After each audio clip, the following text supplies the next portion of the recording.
doesn't say Sherlock Holmes, I'll eat my hat. But I'm not wearing one, but I will. That's such a difficult question because there are different people. There are people like Philip Marlowe and there are people like Father Brown, and in different moods you kind of go for them. But I always go back to the famous one, to Sherlock Holmes.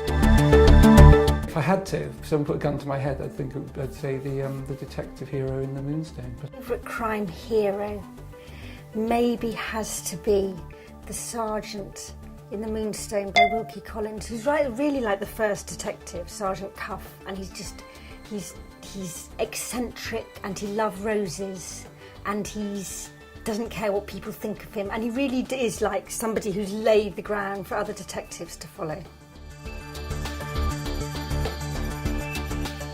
Sean likes everything. If you look at his bedside table, it's not a bedside table, it's just spread everywhere. He's got like 60 books on the go. If anything he's reading is his favourite thing at the time, he's kind of hopelessly disparate like that.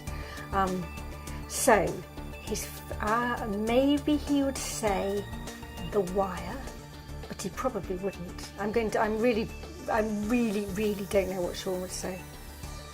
I'm going to say The Wire. I suppose the one, there's a simple answer, because one I never have missed is there's this great series called The Shield. I think there were 8 series and I saw every single episode, so that's, and it's just phenomenal and amazingly amoral and powerful, and The Shield.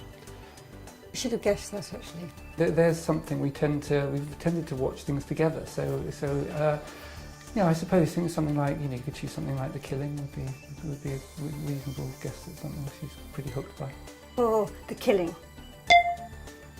Definitely. It's different from it being a book. It's very, very, I don't know if you've seen, The Killing is very flawed, and it's all about just red herring after red herring after red herring. So if you went back and looked at it, you'd be frustrated by it. And so if you wrote a book like that, your publisher would tell you to go and look at the structure again.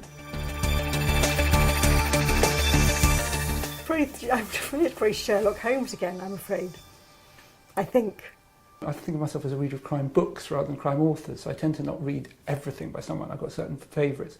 But so again, the one person who I have read everything by is the Arthur Conan Doyle, the Sherlock Holmes stories. I've read multiple times, all of them, for all of my life, so I'd have to do the very boring choice of Conan Doyle.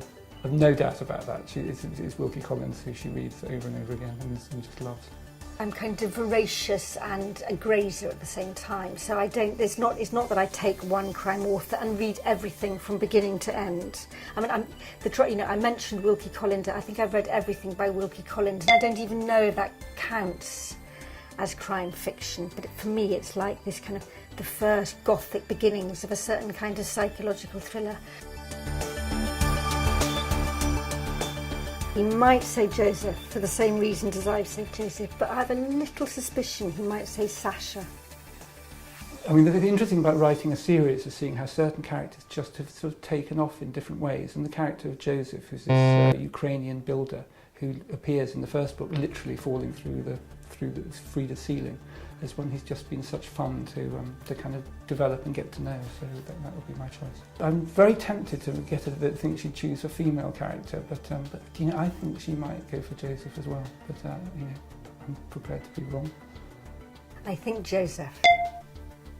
I think Joseph is my favourite character, partly because he's almost like a foil for everybody else. He's like an innocent who's dropped into this kind of urban, cynical world, and he shows everybody up. And he's